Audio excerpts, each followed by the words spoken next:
제가 가만히 이제 미국에 와서 48년간 정신과 의사를 하면서 느낀 것이 우리 한국의 조상들이 참 아이들 기르는데 지혜가 있으셨다고 느끼는데요. 왜냐하면 우리는 아기가 엄마 뱃속에 있던 시간들을 전부 다 아이가 생명이 있었고 그때 두뇌가 막 발달하고 있고 모든 장기가 발달하고 있는 시간을 중요하게 여겨가지고 그때 한 살을 이렇게 줬죠. 그래서 아기가 태어나면 한 살 아닙니까? 미국에서는 태어났을 때 제로라고 합니다. 0 to 3가 이제 요새 굉장히 미국 그 이제 정신과 의사나 여러분들 사이에서 중요하게 떠오르고 있는 이유는 그 어린 시절 태어나서부터 3살까지가 얼마나 중요한가. 그것 때문에 이제 0 to 3 그래가지고 그때가 중요한 것을 많이 강조하고 있거든요. 그래서 이제 뭐 Head Start 프로그램이라던가 이런 것들을 많이 하고 또 아이들이 행동에 문제가 있거나 자폐 증상이 있거나 그러면은 아이들이 3살 되면은 그 자기가 속한 동네의 지역 학교에 가서 아이들의 모든 조사를 할 수가 있습니다. 가령 심리적인 거, 사회성이라던가 다른 문제가 있나 없나. 그래서 이 아이가 학교에 갔을 때 거기에 적응할 수 있게 도와주는 거죠. 그래서 이제 0 to 3라 그러는데 우리 조상님들은 아이들이 벌써 자궁 속에 엄마 자궁 속에서 자라고 있을 때 태교를 해줬지 않습니까? 그래서 그때 어머니가 웬만하면은 뭐 화를 내거나 이게 슬픈 생각을 하거나 그러지 않고 기쁜 일을 갖다 많이 보고 잡수시는 것들도 아주 정성 들여서 잡수시고 왜냐하면 탯줄을 통해서 애기에게 모든 영향이 가니까요. 그리고 이제 태어나면은 아이들이 이제 처음에 100일을 굉장히 기념했죠. 그거 굉장히 그것도 과학적입니다. 왜 그러냐면은 아기들이 처음에는 잘 모르지만 혹시라도 선천성 질환이 있다든가 그러면은 100일쯤 되면 게 나타날 수 있거든요. 그러니까 그런 것을 벌써 우린 알고서 부모님들이 100일 되면 잔치를 해주고 물론 이제 한 살 될 때는 더 그게 확실한 거니까 큰 돌잔치를 해주셨었죠. 그러니까 여기서 서양 사람들이 생각하듯이 1살 돌이나 2살이나 뭐 다 비슷비슷하게 생각하는 거하고는 다른 거죠. 왜냐하면 처음 1년이 얼마나 중요하다는 걸 아니까요. 그래서 그때 이제 아기들이 어떤 현상이 생기느냐면요. 그 처음에 태어난 아기들은요. 자기들이 무슨 개나 소나 이런 그 우리 똑같은 포유동물이지만 그런 그 동물들은 금방 쓸 수 있고 그다음에 엄마 밭에 가서 젖을 빨아먹고 그런 그 미리미리 전부 독립할 수 있도록 된 상태에서 태어납니다. 그러나 우리 아기들은 아주 완전히 그 케어테이커 도와주는 사람이 엄마건 아버지건 할아버지건 뭐 아니면 특별한 뭐 이모건 이런 분들이 그러니까 도와주는 사람한테 아기들이 완전히 이렇게 어태치가 됩니다.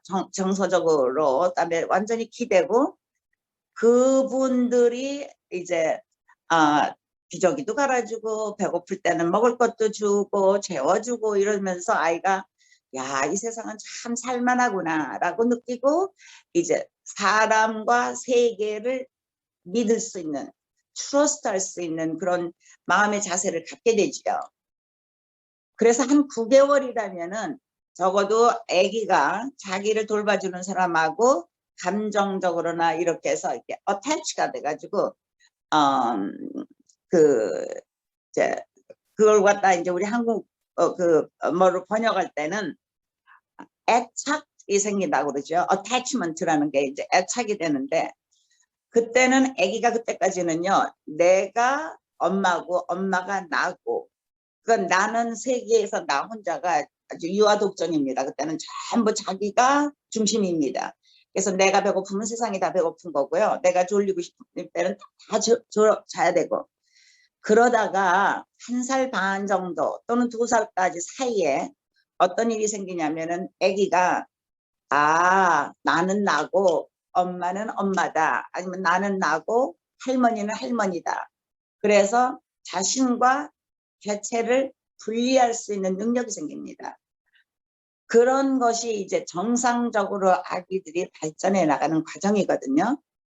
그런데 어떤 아이들, 특히 고아원 같은 데서 자라는 아이들, 그러니까 사람은 많고 돌보아주는 사람은 얼마 없고, 아니면은 돌보아주는 분들이 뭐랄까 충분히 이제 그 성의를 보이거나 아이의 그 행동에 대해서 즐거워하거나 기뻐하거나 이런 것이 좀 적을 때, 또는 아기가 자라나서 그 전에 우리 정인이 사건 본 것처럼 부모가 육체적으로 때리거나 욕설을 많이 한다거나 이런 여러 가지 그러니까 abuse, 그러니까 학대를 할 때, 이런 경우에는요, 아이가 그 어른과 어태치먼트 하는 것이 잘 안 됩니다.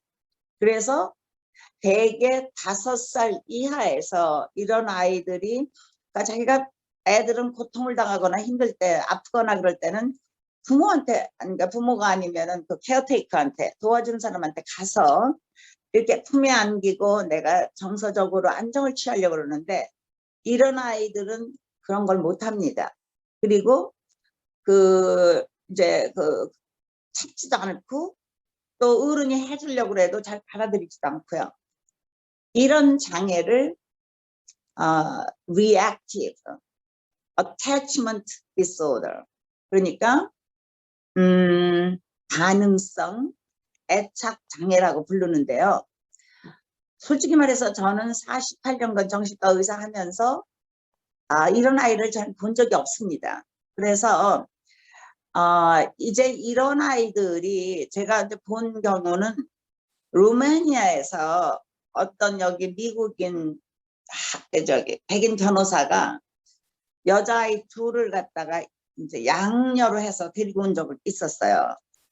그래서 그 아이들 중에서 5살짜리가 있고 3살짜리가 있었는데, 그러니까 5살짜리는 이미 그 reactive attachment disorder가 이미 생겨서, 그 다음에 그게 별로 아무리 치료를 하고 그래도 엄마가 데리고 오자마자 그 2아이를 저한테 데리고 왔었거든요. 동생은 3살이었기 때문에 처음에는 굉장히 이렇게 누구를 피하고 말도 안 하려고 그러고 굉장히 이게 제압된 행동을 보였는데요. 그거에 반해서 큰아이는 5살짜리는요, 누구한테나 가서 말 걸고 누구한테나 가서 안기고, 그래서 그런 이제 그거를 갖다 탈억제성 사회적 유대감 장애, 이런 말을 하는데, 뭐냐면은 disinhibited, inhibition이 너무 없는 거 있죠. 보통 아이들은 모르는 사람이 예를 걸거나 그러면 엄마 뒤로 가서 이렇게 숨습니다. 아니면은 쭈삣쭈삣거리고 어른이 따라오라 그래도 잘 안 따라가거든요. 그런데 이상하게도 어떤 이제 이렇게 애착장애가 있던 아이들은요, 누구한테나 다 가서 안기고 뭐 말도 걸고 뭐 이런 애들이 있어요. 대개 애착 장애의 한 5분의 1, 20%에서 이런 일이 일어나는데, 제가 보았던 그 5살짜리 아이가 그랬거든요. 걔는 계속 문제가 많았습니다. 그래서 제가 치료하는 도중에 결국은 18살 될 때 제가 레지던셜 플레이스, 학교를 다 마치질 못해가지고 어디 가서 살면서 학교 다니는 그런 데를 이제 보냈고요. 둘째는 3살에 왔을 때 이 엄마랑 엄마의 어머니, 외할머니가 굉장히 열심히 잘 사랑하고 그래가지고 걔는 그런 문제가 거의 없었습니다. 컸을 때 제가 이제 얘네들을 카이저에서 쭉 보면서 작년에 제가 리타이어 할 때까지 봤는데, 언니는 그때 18살이 넘었고 동생은 2살 밑이었어요. 그래서 아직도 고등학교에 있었는데 적응을 잘 했습니다. 그래서 아무리, 근데 얘네들이 로마니아에서 태어났는데 거기 이제 부모님이 둘 다 술주정뱅이고 아이들을 별로 돌보질 못했대요. 그래가지고 딸이 3이었습니다. 이 둘 말고 또 딸이 하나 있었는데, 이 양어머니가 걔도 데리고 오겠다는 걸 내가 말렸죠. 너가 그런 아이들을 세 있으면 다 돌보지 못한다. 네 어머니가 아무리 계시다고는 하지만 그분도 큐바에서 오신 분인데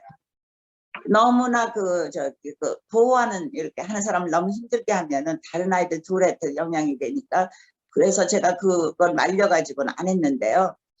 그 아주 심하게 그러니까 고아원에 가가지고 버림받은 거나 마찬가지로 거기서는 워낙 아이들은 많고 돌봐줄 사람은 얼마 없고 그러니까 그냥 침대에다 놔두고는 때가 되면 그냥 먹이는 거나 먹이고 누가 와서 이렇게 안아주고 말도 붙이고 뭐 이러는 게 없었다 그래요. 그래가지고 5살짜리 아이는 그때 많이 이제 문제가 생겼는데 결국은 거기서부터 그게 그냥 어느 정도 진행이 됐고 세 살짜리는 그때 많이 그다음에 이제 좋은 그 가정에서 이렇게 도움을 받고 그래서 아주 거의 정상에 가깝게 잘 컸습니다. 그래서 우리 이제 아이들을 보면은요, 저 일리노이주에 가면은 정신과가 굉장히 많이 이제 연구가 되고 있는 그런 그 대학교가 있는데 거기서는 저처럼 소아정신과 의사도 있고 어른정신과 의사도 있지만 영아정신과 의사가 있습니다. 1살 이하. 그래서 그런 데에서 이 영아들에 대해서 많은 연구를 해서 우리가 이제 그것을 통해서 많이 배우게 됐는데요. 참 재밌는 것이 애기들이 태어나서 뭐 아무것도 모르는 것 같지만은 한 3개월만 되면은 어딘가에 집중을 하고 또 그다음에 거기에 대해서 뭔가 본 것에 대해서 어느 정도는 기억을 한답니다. 물론 그때는 말을 못하니까 이 내러티브 메모리가 아니죠. 말로 할 수 있는 거. 그때는 2살 정도가 돼야 우리 스피치도 발달되니까. 그러나 아이들이 그걸 완전히 잊어버리지는 않는답니다. 그리고 이제 6개월 되면 여러분이 잘 아시는 것처럼 이제 아이들이 기어도 다니고 그다음에 이제 뭐 엄마 이렇게 쳐다보고서 옹알이도 하고 이제 앉기도 하고 뭐 이러죠. 그리고 9개월쯤 되면 이제 어태치먼트가 됩니다. 애착이. 그런데 그 때문에 문제가 생기는 아이들, 그래서 5살 이전에 이런 게 발견이 되면은 반응성 애착 장애라고 부르고요. 그 다음에 이제 어떤 일이 있냐면은요, 어떤 아이들은 그때는 금방 나타나지 않지만 이런 그 상처를 받았던 사람들이 나중에 어른이 돼가지고 이제 PTSD, 그 포스트 트라우마틱 스트레스 디소더라고 그러죠. 외상 후 스트레스 증세를 나타낼 수도 있습니다. 그러니까 어린 시절에 아이들이 지금 막 이렇게 발달할 때 부모님한테서 많이 뭐랄까 학대를 받았다거나 이렇게 어떤 오랜 시간이 아니래도 엄마와 떨어져 가지고 이렇게 디프라이브 됐을 때, 사랑을 잃어버렸을 때 그것이 인생에 많은 영향을 준다고 그래요. 그래가지고 이때 어린 시절만 그런 게 아니라 이런 이제 문제를 가지고 태어난 아이들이 나중에 결혼을 하잖아요. 그러면 결혼해서 문제가 될 수도 있다고 그럽니다. 물론 이제 사과나무에서 사과가 떨어지면은요, 어떤 사과는 말짱해요. 어떤 사과는 완전히 부서지고 어떤 사과는 조금 흠집만 나고 그런 것처럼 우리가 어린 시절에 고아원에서 많이 이렇게 고생을 했거나 아니면 어린 시절에 많이 학대를 받았어도 그 다음에 이제 좋은 가정이나 좋은 케어테이커나 좋은 멘토를 만나가지고 이제 많이 정상화되는 사람들도 있거든요. 그래서 이런 분들 중에서 결혼을 한 후에도 제가 본 환자 하나는 남자 아버지가 과학 선생님이셨어요. 근데 고아원에서 자랐다고 그러고 부인은 중국인 부부인데 널스고 거기 이제 딸이 하나 있었는데 딸이 굉장히 심한 주의산만증이 있어서 저한테 왔었는데 그 아버지는 아버지 노릇을 그런 대로 잘 하시더라고요. 그러나 가끔 화가 나면 화를 잘 참지를 못해가지고 가족들이 기르는 강아지를 팔뚝으로 뻥 차가지고 이제 딴 데로 이렇게 확 떨어뜨린 적이 있었어요. 그래서 제가 할 수 없이 이 아버지를 이제 그 아동보호국에 연락을 한 적은 있습니다. 왜냐하면 그렇게 분노 조절을 못하는 거를 아이가 보면은 아이한테는 굉장히 큰 상처가 되거든요. 그거는 직접 아이를 때리지 않았다 하더라도 정신적으로 큰 학대를 받는 거나 마찬가지죠. 근데 이제 그 보호원에서 자랐기 때문에 그게 좀 더 심한 건지 아니면 본래가 사람들이 타고난 기질들이 있습니다. 템퍼러먼트. 그래서 제가 지난번에도 말씀을 드렸었죠. 그 템퍼러먼트는요. 유전적인 게 많이 관계됩니다. 가령 이분의 아버지나 어머니 중에서 조금 충동성이 많고 분노가 많고 이런 분이었다면은 그런 것을 기질을 가지고 태어날 수가 있거든요. 그래서 공부를 열심히 하고 뭐 그래서 이제 선생님도 되고 지금 중학생들도 가르치고 그러지만 간혹 자기가 이게 조절을 못하는 경우도 있죠. 그래서 근데 그 결혼 생활은 괜찮더라고요. 그래서 이제 이런 배우자들이 어떤 배우자를 만나느냐가 어떤 점에서는 그 부인들이나 남편들에게는 큰 영향을 줄 수가 있습니다. 그래서 이런 그 반응성 애착 장애를 가지고 태어난 아기들은 되게 그 진단을 5살 전에 하거든요.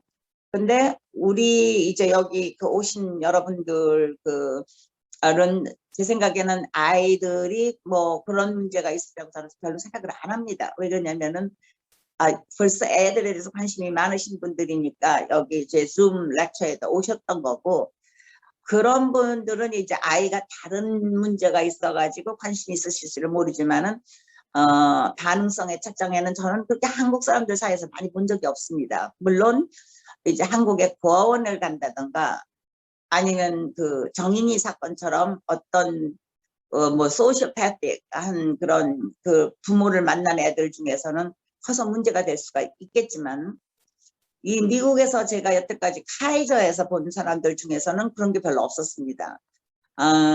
이제 제가 요새는 가정상담소에서 이제 아이들도 보고 어른들도 보는데요. 5살짜리 이하는 잘 부모님들이 데리고 오질 않아요. 그래서 여기서는 좀 보기가 힘든데 그러나 저는 그 결혼 문제로 부모님들이 많이 문제가 생기는 거를 봅니다. 그 미국인들 중에서도 이 marital 그 프로블럼으로 정신과를 찾아오는 분들이 거의 25%, 4분의 1이랍니다. 그리고 클리닉을 오지 않아도 일반적으로 보통 결혼한 사람들 중에서 한 8%, 100명 중에 8명은 이런 그 결혼 생활에 문제가 많은데 그 중에는 제 생각에는 이제 아주 정상적으로 어른이 잘 된 분들도 있고요. 그런 분들은 이렇게 사랑을 주고 사랑을 받는 거에 대해서 별로 문제가 없는 사람들이 있습니다. 그러나 그 반응성 애착 장애를 가지고 있던 어린이가 어른이 됐을 경우에는 어떤 일이 생길 수 있냐면요. 누구하고 가까워지는 걸 두려워합니다. intimacy. 그러니까 애착이 생기면은 또 버림을 받을지도 모르고 어떤 때는 또 이렇게 관심 바깥에서 나가서 자기가 실망할 수도 있기 때문에 그 가까워지는 거 하는 걸 두려워하는 사람이 있다면은 결혼 생활이 참 힘들어지겠죠. 그래서 이런 분들이 많이 이제 이혼을 하게 되고 그러는데 이분과 결혼한 그 상대방이 얼마나 성숙하게 그걸 받아들일 수 있는지 이제 그거에 따라서 결혼 생활이 얼마나 차이가 날지는 그때 알아야 되는데 이런 그 어태치먼트 디스오더가 있던 남편들 중에서는요. 가까워지는 걸 두려워하고 이렇게 조금 이렇게 위드로 하려고 그러고 늘 불안해하시고 그런 분이 또 있는 반면에 어떤 남편들은요 아니면 어떤 부인들은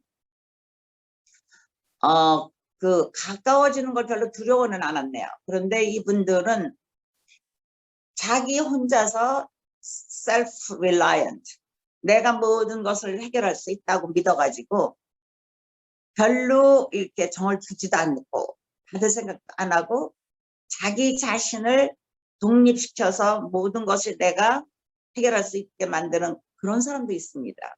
그러니까 이런 남편하고 살으시려면 어떤 때는 조금 힘들 수가 있겠죠. 왜냐하면 이분들은 그렇기 때문에 아주 불안하지는 않습니다.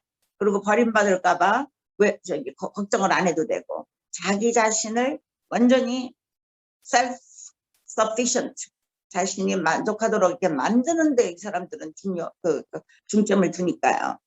그래서 이제 영아 시절에 이렇게 상처를 받았던 아이들, 영아 시절에 애착 장애가 있었던 아이들, 거기서 끝나는 게 아니고 이런 사람들이 어른이 돼서 결혼했을 때 배우자와의 관계라던가 다른 사람들과의 관계에서 이제 이런 문제를 가지고 있을 수가 있습니다. 제가 아까 말씀드린 것처럼 다 그렇지는 않습니다.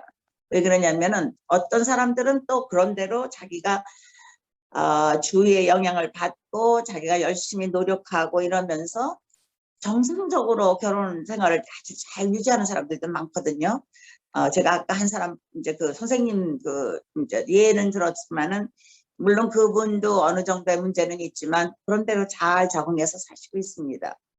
그래서 제 생각에는 이 애착 장애라는 것이 어린 시절에서만 그치는 게 아니고 그때 상처를 많이 받은 아이들은 어른이 돼서도 참 이게 힘들 수가 있고 결혼 관계에서 이게 문제가 될 수가 있어서 그런 것을 이제 우리가 항상 염두에 둬야 되고 또 이런 분들이 이제 필요하면은 같이 결혼 상담 같은 것도 좀 받고요. 그러다 보면은 좀 도움이 될 수 있습니다. 제가 이제 이 스트레스에 대한 얘기를 오늘 많이 했는데요. 아기들이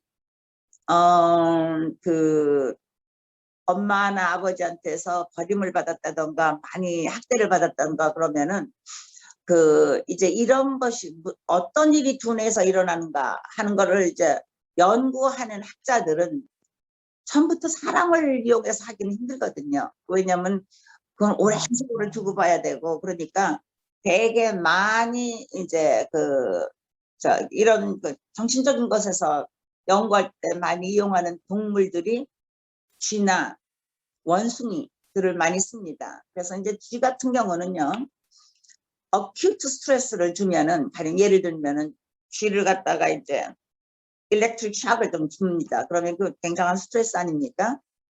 그럼 브레인에서 처음에는 세로토닌이 조금 올라간대요. 그래서 이제 반응을 해가지고 자기가 적응을 해야 되니까.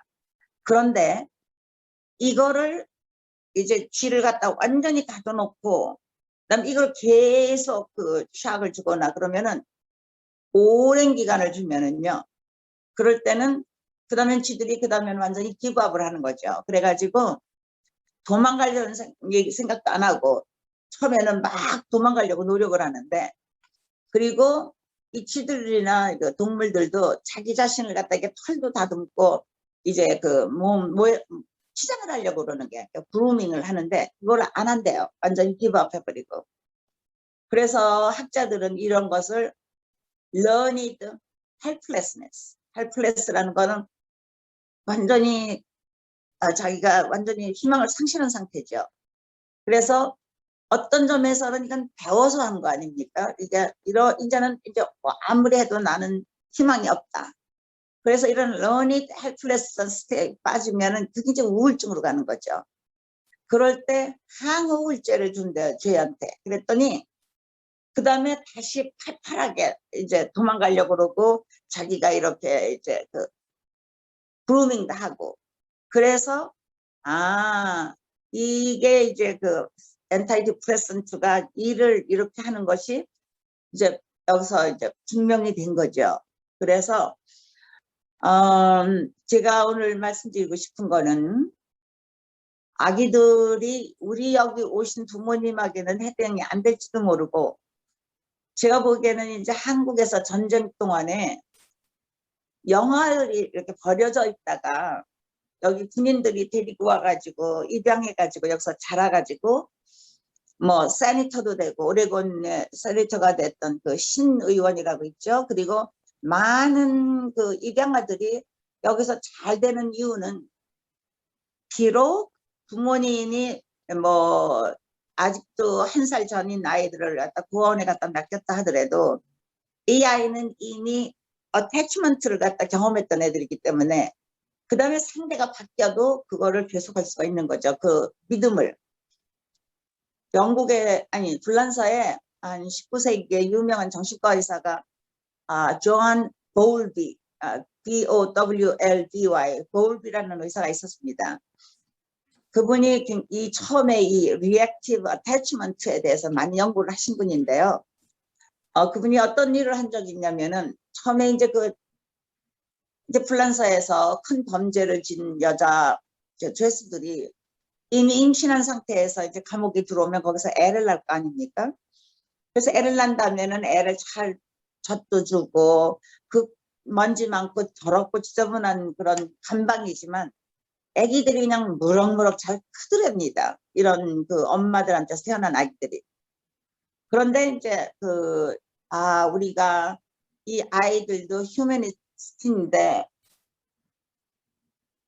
아이의 인격을 위해서 이렇게 감방에다 두지 말고 좋은 병동을 지어가지고 이 아기들을 아주 훌륭하고 깨끗한 데다 간호사들 3대 면을 해가지고 3번 이렇게 갈아가면서 아기들을 잘 보호하자. 그래서 이제 그렇게 했더니 이 아기들이 시름시름 앓더래요. 그리고 죽는 아이도 많고. 그래가지고 이제 그 감옥을 갖다 지키는 간수들이랑 너무나 놀래가지고 애들한테 죽을 줄 알았는데 왜 이런지. 그래서 그 닥터 존 보울비를 이제 모셔왔더니 이분이 뭘 발견했냐면은 이 아기들은 자기 사랑하는 어머니가 애착이 돼 있는데 그 애착을 갖다 끊어버리고 그것도 산교대하는 이제 뭐 이쁘고 좋은 너스들이겠죠. 그러나 아이들이 한 사람한테만 이게 애착을 느낄 수가 없잖아요. 그래서 이 볼비 그 의사가 이제 3사람이 계속 하기는 해도 특히 한 사람을 널스를 정해가지고 아이마다 특별히 이제 어태치가 되도록 주로 걔를 돌보게 했고, 그래서 그 아이하고 많은 시간을 보내고 안아주고 그랬더니 이 아이들이 그 다음엔 다시 잘 자랐습니다. 그래서 이분이 이제 이 얼마나 어린 시절에 어태치먼트가 중요한가, 이게 마음이나 이거 뭐 심리적인 것만 아니라 직접 몸에도 영향을 주는 거죠. 그래서 이분이 이제 그런 연구를 많이 하셔서 여러분들이 혹시라도 더 이제 애착에 대한 걸 알고 싶으시면은 존 보울비에 대한 것을 한번 더 읽어보시면 좋을 것 같습니다.